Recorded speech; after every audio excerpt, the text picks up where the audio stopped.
So let me do this video.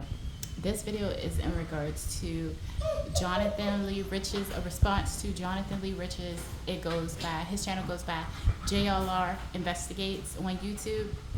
There's two things that have been on my mind, okay, that I just cannot even stop thinking about. I'm asleep, I'm thinking about it. It's the morning, I'm thinking about it. It's the afternoon, I'm thinking about it. It's the evening, it's the next day, I'm still thinking about it. So I'm like, girl, stop. Just make your video, because you're not gonna stop being bothered by it. First of all, I wanna say good things. His channel, he is extremely supportive of, this content creator is extremely supportive of the victims, okay, of Mr. Sean Diddy Combs, or whatever he goes by. Extremely supportive, and for the most part, he's kind of my favorite go-to channel to keep tabs on this case, because honestly, I'm so deeply invested in this case. I'm praying about it. I need it to go a certain kind of way. I'm not even gonna lie. I need this case to go a certain kind of way. As Christians, we cannot hate. We can't hate anybody. And I am hoping that this very angry rage past anger. This is far past anger. It may not even be human anymore. Okay, this is far past anger. This is rage. This person that probably has experienced hurt, and this person is very volatile and extremely harmful to many of the people that he comes in contact with. This person that absolutely should not be among normal people. He just should not, because we can all see that will bring unnecessary harm to people. The two things that I have a problem with, first, I'm going to go with the thing that I'm not as passionate about, but I'm bothered by it. The first thing is, and I won't be talking much about it because it's the second thing that I'm even more passionate about, releasing the names of the people that are supposed to be anonymous. In this situation, it is so, they've been through things, provided they are telling the truth, which I believe they are. First of all, my first barometer for the telling the truth is for a woman, and I with this channel, I deal with what a lot of people are afraid to talk about. I go in depth into like the human mind, the human psyche. Spiritually, I go into the Bible. You know, one of the things that I've been consistent on in discerning the truth, and I always say it's not foolproof, and you can see a lot of departure, and I'm just slipping this in, you will see most likely a lot of departure, because things are getting worse, because they kind of have to, because that is Bible prophecy, okay? We are in the last days, and people are going to start to depart, even spiritual things. They're not going to depart from the Bible. It's actually what the Bible has prophesied, but you will see people departing, and weaponry and mannerisms and strategy departing from what you would see is normal. Even with sociopathic behavior, you'll probably see sociopaths departing from what is normal, because first of all, with Bible prophecy, if it says things are going to get worse, then one of the ways that would be easier to do that is to change up, because the enemy is not, he's an intelligent being, so he would probably change his strategy. So you'll see that. But for the most part, people operate a certain type of way. And it's okay to note that people operate for the most part a certain type of way. And typically, because I just said in my last video that practically none of you watched, that, and I think it was so essential, so important, but it's your choice, that you may see with demonization, people and women, I used to think of women specifically that would go to the balcony versus away from the balcony with her baby on purpose, intentionally, to draw maximum impact, because with that type of demonization, that is a strategy that was at the inception of the first meeting. Can you imagine someone just saying hi, but the demon inside of him has already strategized the plot and a plan to destroy, to kill, steal, and destroy? I propose, because it's not prophetic, I propose that is, with keeping with everything that I'm observing, it's a safe analysis to go with, that it's at least within the realm of possibility that would be a good reason not to sin, because you would be not necessarily sitting with someone that's just a normal human being that will get on your nerves maybe at some point at worst, or that you can't stand, and that may be bitter, but versus someone who is empowered by the devil to kill, steal, and destroy you, and they will do literally anything, including hurt their own child, in order to get to you, in order to see you go to prison, etc., like that. Okay, so why am I even saying this? The reason why I'm saying this, because it's not normal for a woman to say things that are so self-deprecating and so shameful. It's not normal for the female psyche. It's not.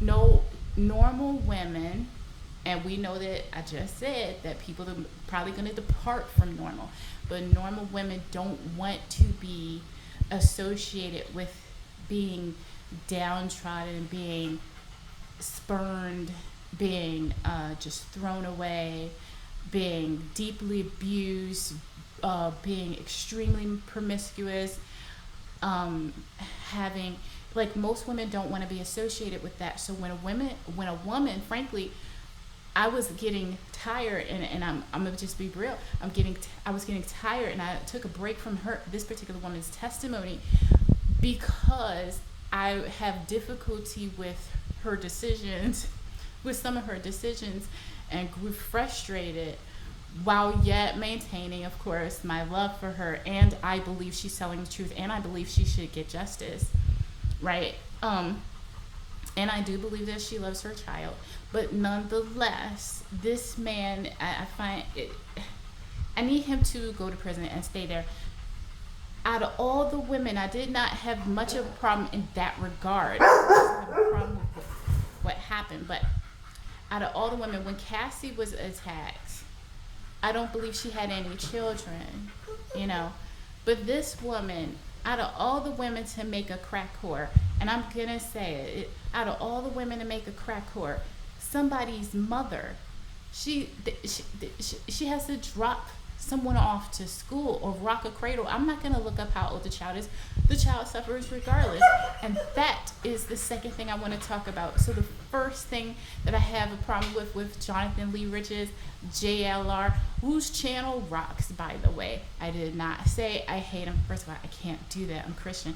I did not say his channel sucks. I didn't say no such thing. I'm saying what I'm saying. And I think I'm talking quite clearly. So I have a problem with the names being released. These things are extremely terrifying, and frankly, I think that fear was pervasive throughout all of this. And so this is like the worst time to release someone's identity. So I have a problem with that, okay? With that content creator, okay? And I believe and I believe he has the ability, right? And that makes me even more a little bit miffed with his channel, with him. He has the ability, because him and his wife are pretty sharp cookies, okay? They're not idiots. They are good at what they do. I believe they can get the identities, and that makes me more upset, because they have the ability to do what I think is ethically and morally wrong, okay? I don't think that's the spirit in which they're doing it, but I feel like for the sake of people's entertainment, I feel like they're slipping. I don't think this is an attack. I believe that they are on the victim side, but I think they're slipping. It's a slippery slope, and I feel like they're slipping with this. So hopefully, somehow, some way, they're not able, hopefully the bigger heads, because I know there's people even bigger than them and sharper than them, hopefully they are able to better conceal these people's identities, because these two people are quite good at what they do, and if no one stops them who's bigger and smarter, they will find the identities of these people. And because they're human and not perfect and their fans want it, they will release the names. But we, hopefully, the bigger heads don't allow this. Conceal those identities. Upper echelons of the intelligence community, please conceal those identities. Okay, let's not slip. Okay, this is an ethical issue. Let's not do that. Okay, so what am I super passionate about that has been on my mind, on my brain for every time I hear him talk about this, I get miffed. Secondary versus primary crime. I'm gonna throw you some real world examples that you're gonna have a difficult time arguing with because it is wisdom. Okay, so I'm gonna give you first real world example. You come and you rob, not you, but someone you don't know, named Ronnie.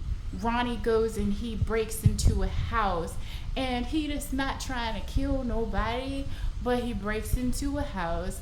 There's a single dad there and a baby. Yes, a baby. Not a likely circumstance, but hey, in life, maybe that's why you shouldn't do the crime. So there's a baby, and Ronnie busts into the house, and he confronts the dad. The dad goes and tries to stop, because when you break in someone's house, right? This is why I don't like, especially DC law, because it's not a stand your ground. I don't think it is a stand your ground thing.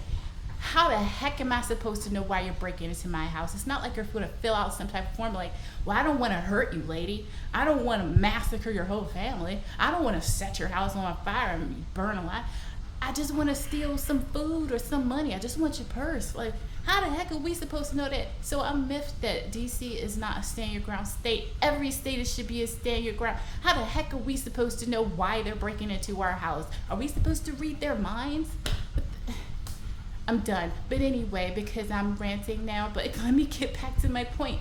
So you have Ronnie, and then you have the single dad. And of course, because he doesn't know that Ronnie just wants like $300. He wants whatever is in his wallet. And he's actually willing to confront the guy. But Ronnie, being young and dumb, he didn't consider that the man might actually have a family, because he's not thinking about that. But he does. So the baby is sleeping upstairs. But guess what, people? The baby has sleep apnea. What is sleep apnea?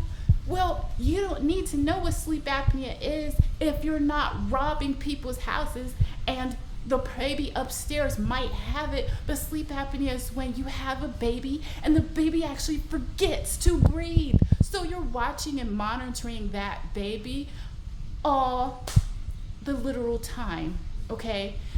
So the dad was busy doing that. Matter of fact, he's not all there because nobody is when they have a new baby in the house, okay? So he's confronting this guy because the situation demands it, because he doesn't know that Ronnie just wants money. And if he throws the wallet at Ronnie, Ronnie will go away. But Ronnie, being an idiot and a criminal, does this, so it precipitates a situation that is about to go from just a simple robbery to a horrible murder. Yes, I said it, murder, right? So the baby is upstairs, and guess what? The baby forgets to breathe. Not big problem, because the dad was doing what dads do. He was minding his own business, raising his child, but the baby is upstairs dying, okay? So as this goes on, you know that it typically takes no more than 6 minutes. So as little as 6 minutes, it's a wrap. So this confrontation is 15 minutes long, and then the father realizes what could happen. He runs upstairs, but it's too late. This is a secondary crime. Why am I saying this? Because JLR, miffed, folks. I am peeved. He was talking about the lady, and he was trying to figure out, and it was not in an accusatory fashion, by the way, But he was trying to figure out, like, okay, well, she got her boob touched in the process of being hung over a freaking balcony on the 17th floor. And is that a problem or not? And I'm like, yeah, because sometimes the secondary crime is even worse than the primary crime, because the purpose was to get the money. But in the process of you robbing me, my baby died. Okay, so case number 2, because I know some of y'all still aren't convinced that secondary crimes are an actual thing and they can sometimes be more traumatic and more harmful than the primary crime. So 2 people get into a fight, and frankly, let me use an even better one, a real world one, because a lot of women, they still fighting in the hood, and this is a problem. Okay, so you have Janisa and you have Wanquisha, and they have been at it for months. But Janisa has her baby with her, and it's in a stroller, and they're walking down a busy sidewalk right next to a street. And these girls have friends, and the 2 groups confront each other. While this is going on, the one group jumps on the one with the stroller. In the process of this, the stroller veers off into the oncoming traffic. So the primary crime was the physical assault. The secondary crime is that the baby could be unscathed or the baby could be hit by oncoming traffic.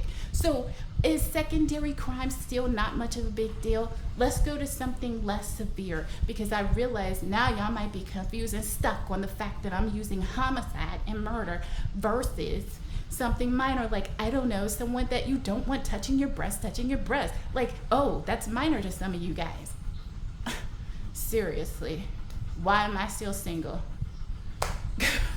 So let me use something less severe. Okay, so Jennifer is walking down the street. She has next to nothing on but hay, okay? Anyway, she doesn't expect to get robbed. It's 3 o'clock in the morning and she's leaving a party. She is, after all, minding her own business. She's walking down the street and she gets mugged. As she is getting mugged, there's a struggle. The little bit that she does have on, she doesn't have it on anymore. She's humiliated. She's at risk for other crimes because, mind you, she's not the only one coming out of this club. She's by herself. This is all precipitating, extenuating circumstances. She's by herself. She's a woman. She's fully exposed, and she cannot mend what she has on. So she has a situation. She has no money. How is she going to get back home? She is not only a victim of the primary crime, but you now have put her in a situation where she's actually in a very deep trouble. And I'm not even sure, how do you get out of this situation, quite frankly. I think frankly, she should call 911 and have them come pick her up and take her, take her to her home, if they will do that. Do they do that anymore? Because is chivalry a thing? I don't know, but I think that's what the safest thing that she should do. But nonetheless, I don't think she's as bothered about her wallet, but of course, I think she is bothered by her purse, because most women aren't going to carry a wallet. So she's bothered by her purse, absolutely, but I think she's more bothered that she's naked at 3 a.m. And not only that, but she's shook, so she's scared, she's naked, and she has no way of getting home, I think. And there's people around her, and many of them are not saints, leaving the same party and same club that she just came from. So provided that there's some guardian angels out there, I think the secondary crime, once again, is worse than the primary crime. So what say you? Now that I have pointed out what I believe is wisdom, do you still think that the American justice system should not factor in how harmful the secondary crime was, when in fact, many times the secondary crime lets you explore the extenuating circumstances of the pain and the suffering that this person not only endured in the moment, but may have to endure in the future. So, do you still think that secondary crime is not that big of a deal? Bye.